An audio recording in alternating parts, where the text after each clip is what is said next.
Harka fuun akkam jirtu kabajamoo daawwattootaa fi hordoftoota Qubee TV oduu qubee isinitti himnaa oduu kan isinitti himan Addisuu Muluuti.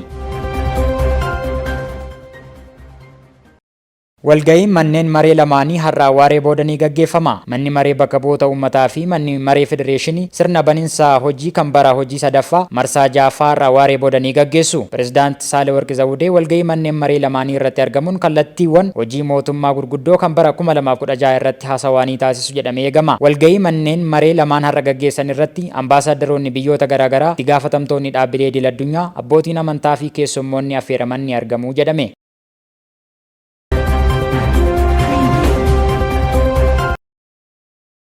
Godaansa seeraan alaa gara Afrikaa Bahaa fi gaanfa Afrikaatti taasifamu ittisuuf hojjetamaa jiraachuun himame. Ministeerri hojii fi ogummaa haala lakkoofsa godaantota seeraan alaa baha Afrikaa fi gaanfa Afrikaa hir'isuun danda'amu irratti qooda fudhattoota waliin magaalaa Finfinneetti mari'achaa jira. Dhaabbata hojii idil-addunyaatti Daayirektarri biyyoota Itoophiyaa, Jibuutii, Somaaliyaa, Sudaanii fi Sudaan Kibbaa Aleeksoo Musendoo godaansi seeraan alaa gara Afrikaa Bahaa fi gaanfa Afrikaatti taasifamu walxaxaa ta'uu himan. Rakkoo kana furuuf ammoo dhaabbanni kun bulchiinsa godaantotaa fooyya'aa hojiirra oolchuu heeran. Ministeer Deetaan Ministeera Hojii fi Ogummaa Dr. Assaggad Getaachoo mootummaan Itoophiyaa rakkoo godaansi seeraan alaa lammiilee irratti qaqqabsiisu hambisuuf bulchiinsa godaantotaa fooyyessu hojiirra kan oolche ta'uu himan jechuun OBN'tu gabaase.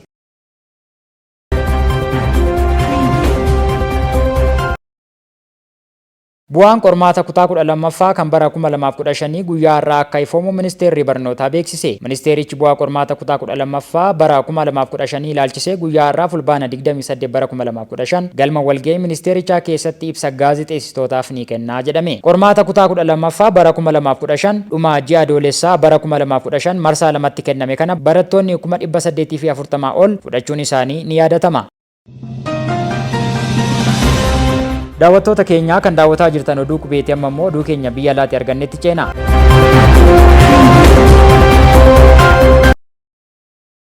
Waraanni Israa'elii fi Hamaas hanga ammaatti lubbuu lammiilee 1,113 olii galaafachuun ibsame. Lolli Israa'elii fi Hamaas gidduutti sanbata darbe eegale hanga yoonaatti itti fufee akka jirutu ibsame. Waraana kana hordofee biyyoonni addunyaa gurguddoon ejjennoo garaagaraa qabataniiru. Haleellaa Hamaas sanbata darbe raawwateen booda lammiileen 1,113 ajjeefamuu isaaniitu ibsame. Haleellaa Israa'el raawwataa jirtuun ammoo lammiileen Filisxeem 1,123 ol Gaazaa irraa buqqa'uutu heerame. Ameerikaa fi Ingiliz Israa'el cinaa dhaabbachuun Hamaas balaaleffataniiru. Iraan immoo garee Hamaas kan deeggartu ta'uu himtee jirti. Chaayinaan ammoo gareewwan wal waraanaa jiran waraanarraa akka of qusatan waamicha yoo dhiyeessitu, Raashiyaanis ejjennoo Chaayinaan wal fakkaatu qabaachuu ishee BBCtu gabaase. Ministeerri dhimma alaa Raashiyaa gareen lamaanuu hatattamaan dhukaasa dhaabuun marii nagaa hunda hirmaachise gaggeessuun rakkoo isaaniif furmaata waaraa fiduu akka qaban gaafatee jira.